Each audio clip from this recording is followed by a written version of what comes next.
وذكر فإن الذكرى تنفع المؤمنين. بسم الله الرحمن الرحيم. الحمد لله رب العالمين والعاقبة للمتقين والصلاة والسلام على أشرف الأنبياء والمرسلين. In today's session, I intend to wrap up our series on the fiqh of intimacy or Islam and intimacy, and we'll discuss the actual play and we'll discuss matters after the intimate encounter between the husband and wife. When we talk about actual play, the first thing to understand is that the issue of privacy. Islam lays a lot of emphasis on this aspect, that when husband and wife are intimate, they should not be in the public eye, away from the gazes of the children, the minor ones, especially other family members. It's extremely important. Islam does not encourage public display of intimacy. That is the rule of thumb. Allah subhanahu wa ta'ala in the Qur'an mentions also, يَا أَيُّهَا الَّذِينَ آمَنُوا لِيَسْتَأْذِنْكُمُ الَّذِينَ مَلَكَتْ أَيْمَانُكُمْ وَالَّذِينَ لَمْ يَبْلُغُوا الْحُلُمَ مِنْكُمْ ثَلَاثَ مَرَّاتٍ من قبل صلاة الفجر وحين تضعون ثيابكم من الظهيرة ومن بعد صلاة العشاء ثلاث عورات لكم. The Quran says you live in with a lot of people in the house, you got your children, you got your workers, everything. So as far as in and out of the house is concerned, it's fine. They can come in and out, there's not a problem. But on three occasions, the Qur'an says that even your children should knock before entering your private space. And the one is before Salatul Fajr. The second is during the afternoon when you are taking your nap. And number three, after Isha Salah. These are three moments. If anybody in the house want to interact with you or talk to you, when they enter in your private space, it's important that they knock before they enter. Because these are moments when people are generally intimate with their partners, or people are more relaxed at those moments of the day. It's also not appropriate for the mother to dress incorrectly in front of her children, especially if they are baligh, because that's setting the wrong precedent. A mother is ought to lead when it comes to the aspect of modesty, especially in her choice of dressing in the house. So privacy is important. When we talk about the actual encounter, privacy is paramount. If you live in with your extended family, or you live in with your immediate family, and there's everybody sharing the same space, it's important that you create privacy for your partner. You should not take this lightly, because one embarrassing moment can make things awkward between you and the opposite person for a very long time. And it's not nice. Those moments ought to be avoided. That is why a Sahabi came to the Prophet of Allah sallallahu alaihi wasallam and he said, O Nabi of Allah, I stay with my mother. Do I need to seek permission? So he said, yes. Then he asked for the second time, O Nabi of Allah, but I'm staying with my mother. Do I need to seek permission? And he said, yes. And then he asked for the third time, and the Nabi of Allah said, yes. And then he said, do you want to see your mother naked? So he explained to the young man the wisdom behind privacy, why you need to respect the privacy of each other, especially when it comes to these affairs in our home. The second thing is that we often ask the question, Maulana, there's Islamic literature in the room, there's sometimes Qur'an. What is the ruling regarding that? So the Sharia is very practical. If you have Islamic literature in your room where you are going to be intimate, then the ideal is to cover it or put it away in the cupboard or whatever it is, because not everybody has a study in their house. Not everybody has the luxury of having such big homes nowadays. So you live in a small 2-bedroom flat or whatever it may be, and that's the only space you have, and your Quran is also in the room, it's fine. There's nothing wrong with that. So you put the Quran away in the cupboard if possible. If you can't put it away in the cupboard, the minimum you should do is to cover the Quran with something. And the same would apply with other Islamic literature. Another point to note here is that a lot of people have Quranic ayats on the wall hung. If you have a bigger space in your house where you can accommodate for all these frames, alhamdulillah, mashallah, you should keep it. But if it's in your actual living room or in your actual bedroom, then you should try to move it out of the room, because that you can't, how much can you cover? Those frames are big. So we must take note of this. If there's any Islamic writings on the wall, maybe a hadith or Quranic verses, then that should be removed from the room and moved to another part of the house where people would actually show respect to that. So that's as far as the Qur'an is concerned. The third thing to consider when it comes to the actual encounter is to recite the dua. And the dua mentioned in the hadith, also in Bukhari, Bismillah, Allahumma jannibna shaitan wa jannib shaitan ma razaqtana. Oh Allah, I start in your name. Everything is in the name of Allah. And oh Allah, protect the devil from what you are going to bless us through this union. This is the authentic narration of Bukhari, that a person who recites this dua, and if Allah blesses him with a child, then the influence of the devil will not be on the child. MashaAllah. Now, if you can't get the Arabic, it's fine. The objective is to remember Allah and to seek protection in Allah from the devil. So even if you do it in English, oh Allah, I intend to get close to my partner, you protect this union from the devil. You don't even have to verbalize it. As long as you make this dua internally, or you make the dua before the actual encounter, is sufficient, mashallah. Another aspect to keep in mind is to avoid facing the Qibla. Very important. So you must be cognizant of the fact that Qibla is in this direction or in that direction.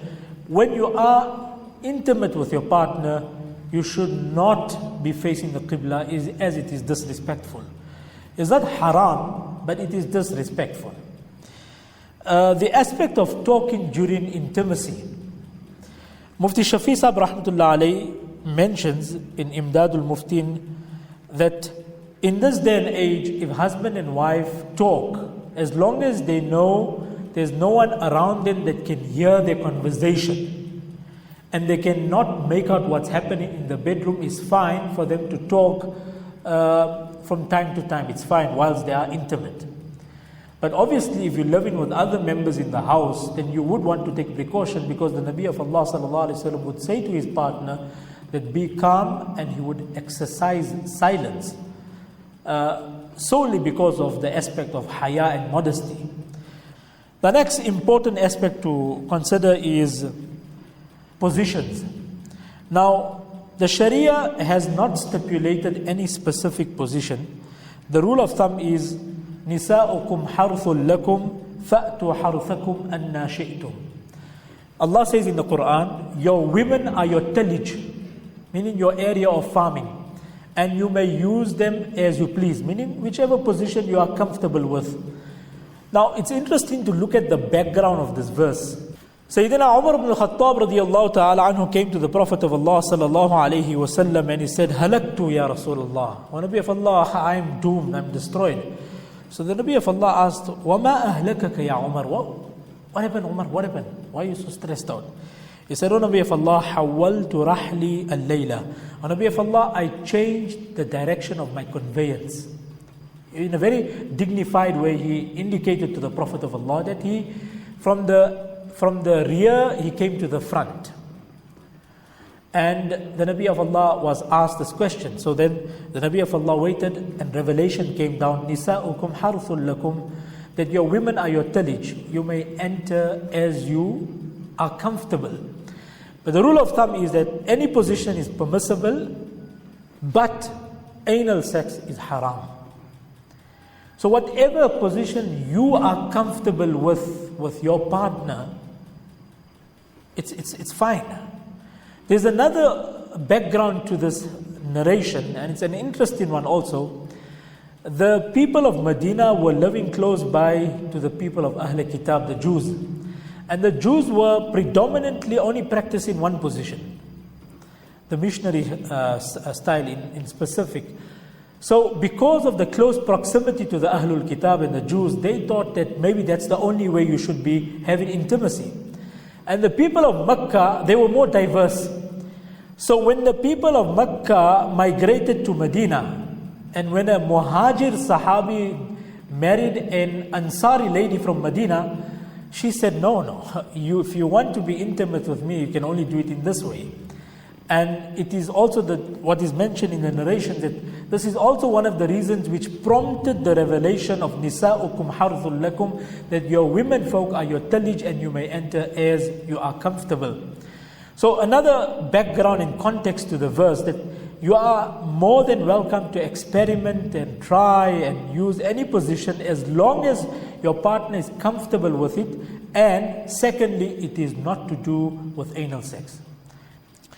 As far as anal sex is concerned, there's stern warning in the hadith, stern warning. And this is not even mentioned indirectly, it is mentioned directly by the Prophet ﷺ. مَلْعُونٌ مَنْ أَتَى إِمْرَأَتَهُ فِي دُبُرِهَا. Cursed is that person who enters his wife from the rear passage. Curse. A person should sit and think, what is the meaning of curse? What is the meaning of the curse of Allah in your life?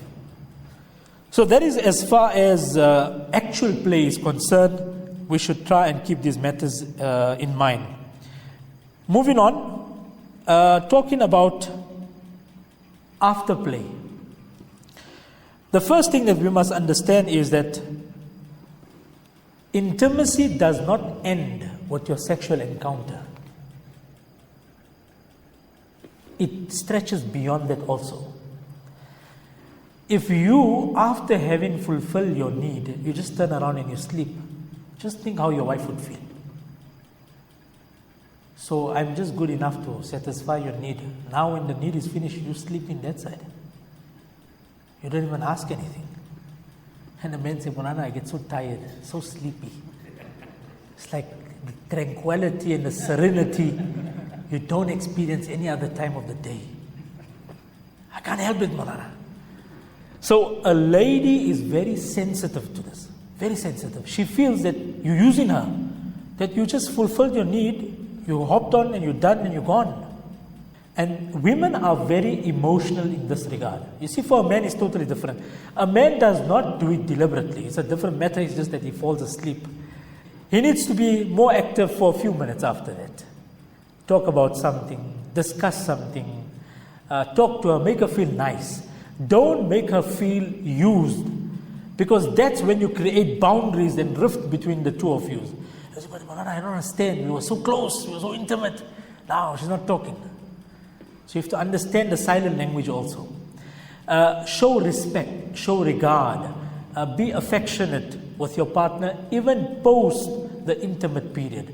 So foreplay is important, actual play is important, but after the intimate encounter, it is also important that you continue with the affectionate behavior and the generosity in that. In fact, if you are able to display kindness and affectionate behavior after the intimate encounter, it could lead to more pleasurable unions afterwards.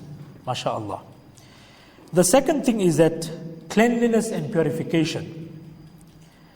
Aisha radiallahu ta'ala anha used to say that an astute woman is that lady who keeps a piece of cloth by her side when having relations with her husband, and after completing the actual encounter, she offers this piece of cloth to the husband to wipe himself, and she also wipes herself.